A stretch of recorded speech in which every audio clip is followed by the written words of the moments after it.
तो आज हम लोग जो चालू करने जा रहे हैं वो है हाउस प्रॉपर्टी सम्स का प्रैक्टिकल। कुछ बहुत सारा केस जो विभिन्न सम्स एग्जाम में आए हुए अलग अलग टाइम पे वो सॉल्व करने वाले।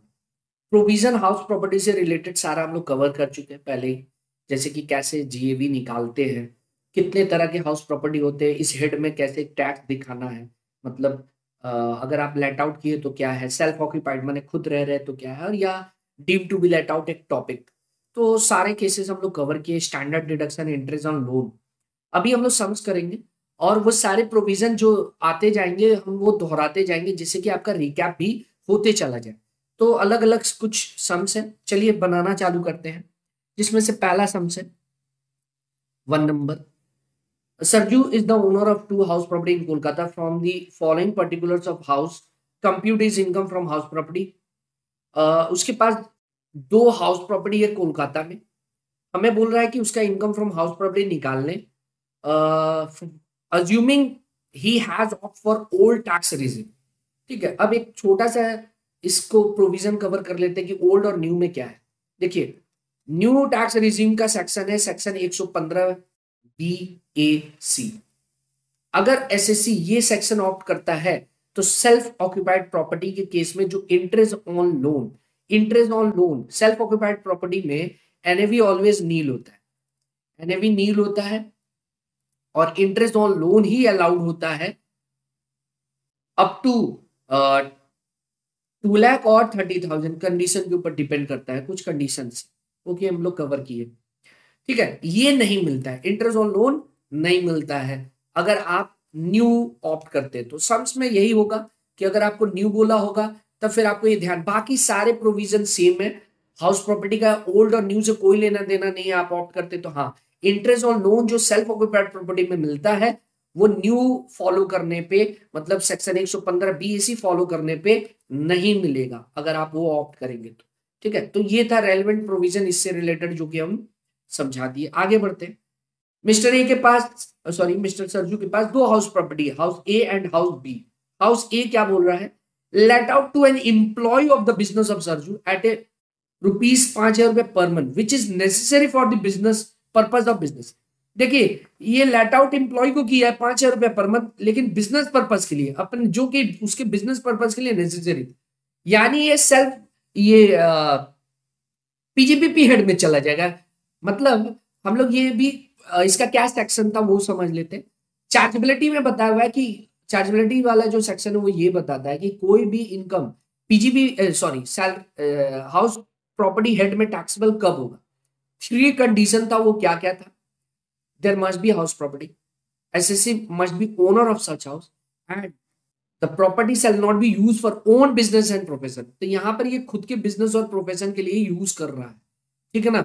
तो ये पीजीपीपी हेड में जाएगा, या हाउस प्रॉपर्टी में टैक्स नहीं दिखाएंगे इसको। ठीक है, आगे बढ़ते हैं। Next, the house consist B B number house में 3 आइडेंटिकल एक जैसे फ्लैट है। ठीक है, first flat is use for own business, यानी अगर 3 हाउस है 1 2 3 तो पहला को बिजनेस के लिए यूज कर रहा है। ठीक है, ये हाउस बी का बात हो रहा है। हाउस बी, हाउस ए का क्या करेंगे, हाउस ए तो पूरा का पूरा बिजनेस एंड प्रोफेशन के लिए यूज कर रहा है, तो फिर ये इस हेड में नहीं जाएगा। ठीक है, बी भी वही है बिजनेस एंड बी का 1 भी वही है बिजनेस एंड प्रोफेशन, तो इस हेड में नहीं जाएगा। हाँ, फ्लैट उसके बाद आगे क्या बोल रहे हैं, म्युनिसिपल टैक्स 3,000 रुपया, सॉरी इधर था वो तो हो गया था। The third flat is let out to at a monthly rent of 15,000 रुपया पर मंथ। फर्स्ट हाउस के बाद सेकंड हाउस फ्लैट है, सेकंड फ्लैट क्या बोला था, is use by him for his own, ये सेल्फ ऑक्यूपाइड हो गया। सेल्फ ऑक्यूपाइड हो गया तो यानी इंटरेस्ट ऑन लोन ही सिर्फ माइनस करने मिलेगा, एनएवी मतलब नील होगा और माइनस में आंसर आएगा क्योंकि ओल्ड ऑप्ट किया है। ठीक है, आते हैं थर्ड फ्लैट क्या बोल रहा है, थर्ड फ्लैट मंथली 15,000 रुपया पे भेजा है, और यहाँ पे म्युनिसिपल टैक्स 5% है जो कि 20,250, ये तीनों घर के लिए एक साथ दिया ना, तो हम लोग डिवाइड कर लेंगे 3 से, तो ईच का आ जाएगा म्युनिसिपल टैक्स। ठीक है, तो हमें लेट आउट का चाहिए होगा, वो मिल जाएगा। आगे अदर इंफॉर्मेशन में क्या है, unrealised rent for the assessment previous year 23-24 related to flat third flat 10,000 रुपया है, ठीक है। लोन दे दिया हुआ है, लोन कितना दिया हुआ है, 20 लाख रुपया है, जो कि टेकन है 1/7/2020 for construction of house B, इस हाउस के लिए लिया हुआ है। Construction of house B completed, देखिए जब भी लोन बिफोर कंस्ट्रक्शन का हो तो इसमें कॉन्सेप्ट आ जाता है प्री और पोस्ट पीरियड का, ठीक है। तो पहले हम लोग सम्स करना चालू करते हैं और एक एक करके रेलिवेंट प्रोविजन बताते चलेंगे। तो अभी हम लोग क्या कर रहे हैं, इंटरेस्ट निकाल रहे हैं, इंटरेस्ट ऑन लोन का वर्किंग कर रहे हैं, इंटरेस्ट ऑन लोन। देखिए सिंस लोन टेकन था कब, लोन टेकन था आपका 1/7/2020 फॉर कंस्ट्रक्शन, ठीक है। तो ये प्री पीरियड कब का मानते, कब मानते, तो इसका प्रोविजन जो है वो ये है, लोन टेकन और construction start whichever is later. तो भाई यहाँ पर कंस्ट्रक्शन स्टार्ट का नहीं है, लोन टेकन का ही डेट है, ठीक है। तो उसी को मान लेंगे कि कंस्ट्रक्शन प्री पीरियड जो चालू हो रहा है वो कब से चालू हो रहा है, आपका 2021 में चालू हो रहा है, हाँ या ना। इनकम टैक्स देख लीजिए, अगर 1/7 को चालू है तो ईयर क्या कहलाएगा, 1 अप्रैल से चालू होता है ना, 1/4/20 से चालू हुआ होगा तो 31/3/2021 में क्लोज होगा, यानी 2021 के दौरान। और कितना मंथ का हो रहा है, 7 से लिया हुआ है, तो प्री पीरियड चालू कब हुआ, 7 से। तो काउंट करिए, 7, 8, 9, 10, 11, 12, 1, 2, 3, 9 महीना हो रहा है, यानी जुलाई से लेके मार्च तक 9 मंथ हो रहा है। तो यहाँ पर 9 मंथ का इंटरेस्ट निकलेगा, ठीक है ना। 9 मंथ हो रहा है, इंटरेस्ट निकाल लेते हैं। 20 लाख पे कितना परसेंट बोला हुआ है, 12% पर एनम है, लेकिन 9/12 के लिए, ठीक है। और उसके बाद ये एंड कब होगा, प्री कंस्ट्रक्शन एंड कब होगा, तो लॉ ये बोलता है, मतलब इनकम टैक्स का जो इंटरेस्ट का कंपटीशन का प्रोविजन है, प्री कंस्ट्रक्शन पीरियड एंड होगा जिस साल कंस्ट्रक्शन कंप्लीट हुआ है उसके ठीक पीछे का 31 मार्च। तो कंस्ट्रक्शन कंप्लीट हुआ है 1/6/2022 को, तो इसके पीछे का 31 मार्च 31/3/2022 होगा, यानी ये हो जाएगा 21-22 का पीरियड के दौरान, 21-22। क्लियर हुआ बच्चों, ठीक है। तो इसके ऊपर कितना होगा, वही 20 लाख के ऊपर, लेकिन यहां पर पूरे साल का इंटरेस्ट निकलेगा, ठीक है।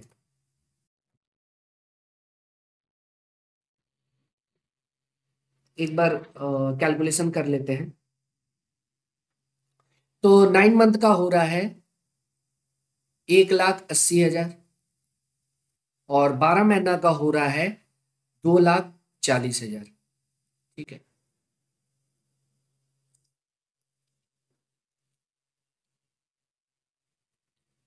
टोटल कितना हो गया, 4,20,000।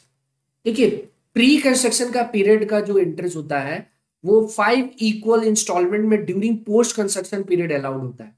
तो ये 5 इक्वल इंस्टॉलमेंट में डिवाइड कर दीजिए इसको 5 से, ठीक है। तो मतलब 5 पोस्ट पीरियड में ये अलाउड होगा। कितना आ रहा है डिवाइड करने पे, 4,20,000 डिवाइड बाई 84,000। तो 84,000 आपका प्री पीरियड का इंटरेस्ट पर ईयर पोस्ट में अलाउड होगा, ठीक है। पोस्ट का देख लेते हैं इंटरेस्ट क्या होगा, पोस्ट पीरियड। अभी हम लोग का प्रीवियस ईयर क्या हो जाएगा, 22-23 हो जाएगा, क्योंकि हम लोग सम्स बना रहे हैं असेसमेंट ईयर 24-25 के लिए, ठीक है। तो प्रीवियस ईयर कितना होगा, एक होगा 22-23, फिर हो जाएगा 23-24, ये सब प्रीवियस ईयर लिखे हम, ये प्रीवियस ईयर है, प्रीवियस ईयर है। तो इस साल इंटरेस्ट कितना होगा, वही 20 लाख पे 12%, कितना हो रहा है 2,40,000, और प्लस पोस्ट पीरियड का भी तो अलाउड होगा 84, ठीक है। सेम इसी तरह इधर भी होगा 20 लाख पे 12%, क्योंकि कोई भी रिपेमेंट नहीं किया है वो, यानी ये तो ड्यू होते रहेगा, 20 लाख पे 12% ड्यू होगा इसका, ठीक है। 2,40,000 प्लस 84, वही 84 आ जाएगा, क्योंकि ये 5 इक्वल इंस्टॉलमेंट 5 पोस्ट पीरियड में अलाउड होता है। इसका मतलब अगर आप देखें तो इंटरेस्ट कितना चार्ज हुआ है, टोटल इंटरेस्ट, ठीक है, 3 लाख 80 है ना, ये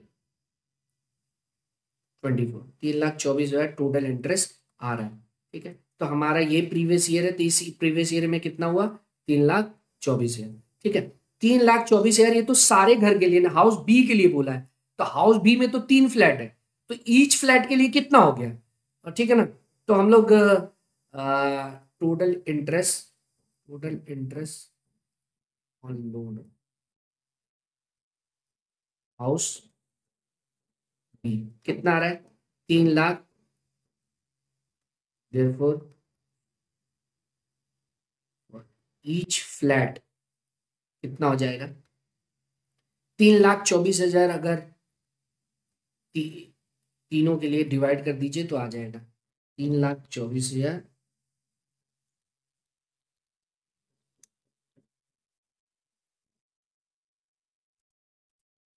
1,08,000 रुपया ईच फ्लैट के लिए आ रहा है, समझ गए।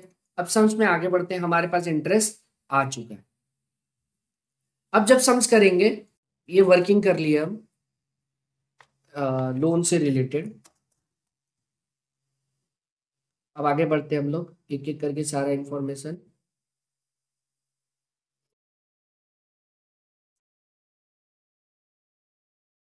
अब हमारे पास क्या क्या था, इंटरेस्ट ऑन लोन मिल गया, ठीक है। अब हम लोग प्रॉपर सम सॉल्व कर रहे हैं, वर्किंग था वो, computation of income from house property of mister जो भी नाम है फॉर द असेसमेंट ईयर, यहाँ पर हम लोग 24-25 का बना रहे हैं, पर्टिकुलर्स, डिटेल्स, अमाउंट।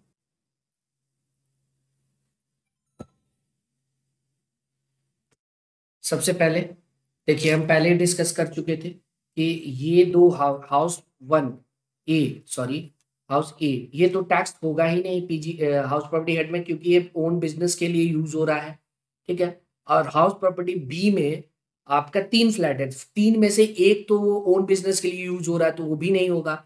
हाँ, हाउस 2 यूज कर रहा है इसके लिए, सेल्फ ऑक्यूपाइड के लिए, और 3 यूज कर रहा है, वो लेट आउट किया, तो ठीक है, 3 और 2 ही यूज होगा, ठीक है ना।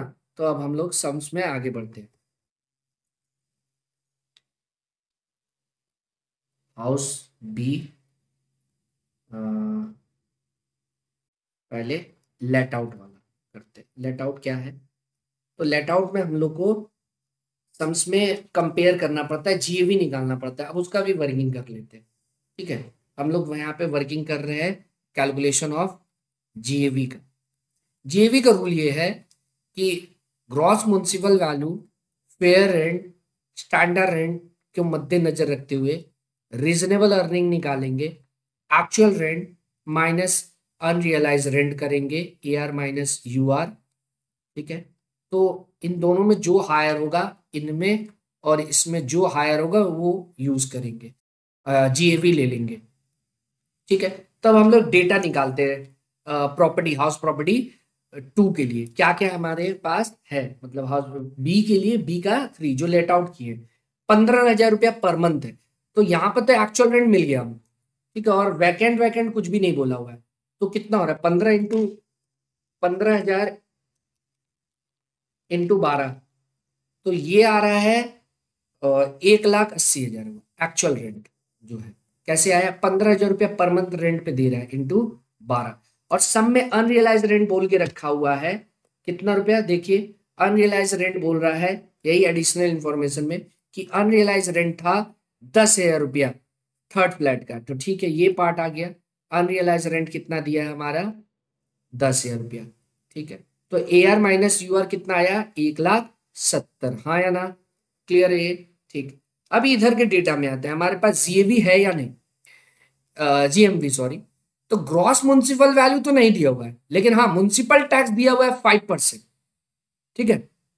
म्युनिसिपल टैक्स मतलब दिया हुआ, उसकी मदद से निकाल लेंगे, अगर म्युनिसिपल टैक्स कितना दिया हुआ है, ये रहा, म्युनिसिपल टैक्स दिया हुआ है 20,250 5% के रेट पे, ठीक है, तो इसका मतलब 100% कितना होगा, आराम से निकाल लेंगे। 20,250 अगर 5% के लिए है तो 100 के लिए कितना होगा, 20,250 डिवाइड डिवाइड बाई 5%, तो आ रहा है 4,05,000 रुपया। तो ये एक फ्लैट का आया, तीन मैंने ये तीन फ्लैट है ना, तो 3 से डिवाइड कर दीजिए एक जैसा, तो आ गया